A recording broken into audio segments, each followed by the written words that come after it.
Hello friends and enemies, welcome once again to Weekly Allowance, the internet toy review show where one day I might show my face. I've done it before, it's just rare. Rare like a precious jewel like a rock. Rock like a man, Rockman. Today we are looking at Marvel Legends, the Fantastic Four First Steps, The Thing. And I've actually been pretty excited about this. I don't have much of an attachment to Fantastic Four, and even less of an attachment to The Thing, but it looks like a really cool figure. I know there have been quite a few Thing figures over the years. This one looks pretty good. A little bit small, I think, but we'll see how it scales when we get it out of the package and compare him to the rest of the Fantastic Four. Lovely packaging, don't need to go through it again. Thing artwork on the side. Bigger Thing artwork on the back. Warnings, do not give this to children. I mean, I guess you can, just like babies. You can't give it to babies. Even then, you can still give it to babies. They just advise that you not do that. A baby would definitely eat this hand. I mean, I don't know much about babies, but I know that they're always eating things that they shouldn't. Or at least trying to.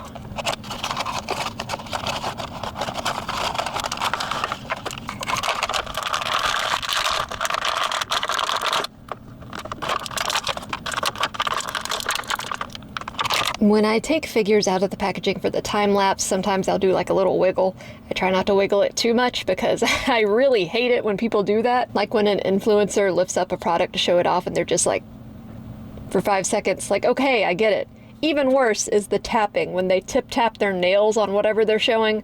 Oh my god. It provokes something visceral in me. So we try to avoid shakies and tip-tappies here on this channel. Doesn't mean it won't ever happen, we just try to avoid that. So I apologize for any noise in the background. My air conditioner is running because it's summer in Texas. My dog is whining at me because she doesn't like that I'm locked away in this room. My cat is meowing sadly because she wants to go outside. I've just got a trifecta of noises around me, and I'm sorry. So right away I'm going to compare him to one of the other Fantastic Four just because I want a sense of scale. So here he is with Johnny, who we opened last time. And obviously I haven't seen the movie yet, so I don't really know if this is accurate to the scale in the movie, but it looks fine to me. I mean, he's not a giant rock man, he's just a big rock man. Bigger than Johnny, thicker than Johnny for sure. Yeah, looks good to me. This was actually the figure I was looking forward to the most. You might find that strange given there's a Pedro Pascal in the mix, but I just really like the look of this one. The texture, the paint, not to mention the color scheme. These orangey rocks work really well with this blue. Those are colors that are frequently paired together because they look good together, and it's no different here. And the sculpt is so nice.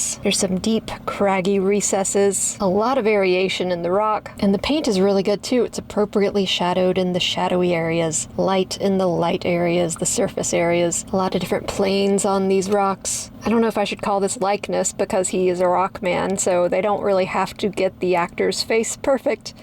It looks like The Thing. It looks pretty much exactly like what we've seen in the trailer so far. A lot of variation in the rocks on the face, doleful eyes peeking out from under a heavy rock brow. The articulation on this one is also something I was pretty interested in because all the other Fantastic Four pretty much have the same articulation type. Silver Surfer's a little bit different because she's reused, but all the others are new sculpts. But this is a different kind of guy. He is much less human than the others. I did have to go ahead and heat him up because I noticed that this arm was stuck.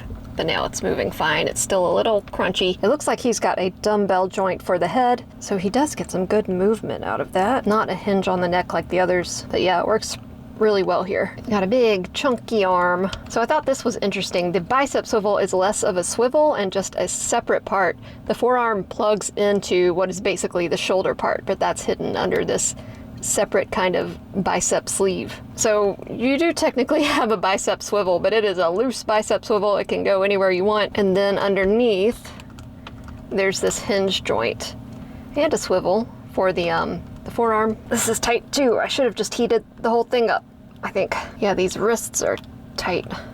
Hinge and swivel on those. Then, much like the others, there is movement at the just below the chest. His is just much more robust because he is a thicker, bigger character. And then that nicely hidden waist movement. Let's see what we've got going on for legs. He got some thick legs. Up, out, not so much back. I like that he's got like little 4s on his thighs and then on his belt. Everyone else has it on their chest, but he is shirtless. I would be too if I was a rock man, or just a man in general. It's hot. It's hot out.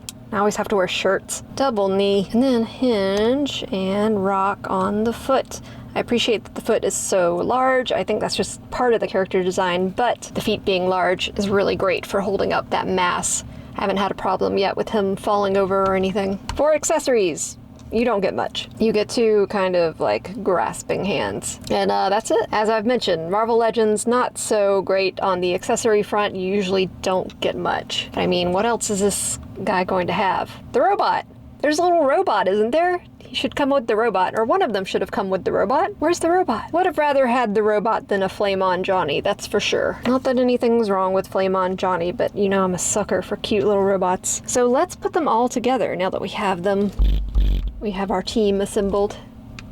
Here he is with Reed, Johnny. Oh no, okay, well, I take back what I said about him not falling over.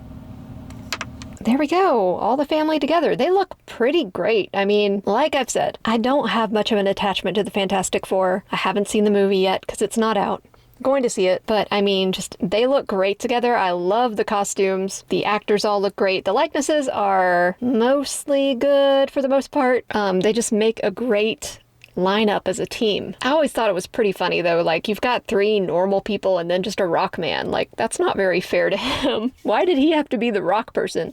If I came out of a disaster and all my friends had superpowers and still looked like normal people and I was like a giant cicada or something, I'd be very unhappy. Rock powers aren't even that cool to begin with. Better than stretching powers, though. And there is a Silver Surfer looking very out of place. Again, I just wish they had given her an updated body, a new body, because she just looks like she belongs somewhere else. Which, as I've said, is appropriate because she is from somewhere else. She's an alien, but I don't know. Can't fault them for reuse, I guess. Especially since we got 4 new sculpts out of this line. Actually 5, because there's also Flame-On Johnny, but we're not looking at him. So yeah, I'm liking these figures a lot more than I thought I would. I just, you know, since I don't have a connection to Fantastic Four, I wasn't sure how I'd feel about them.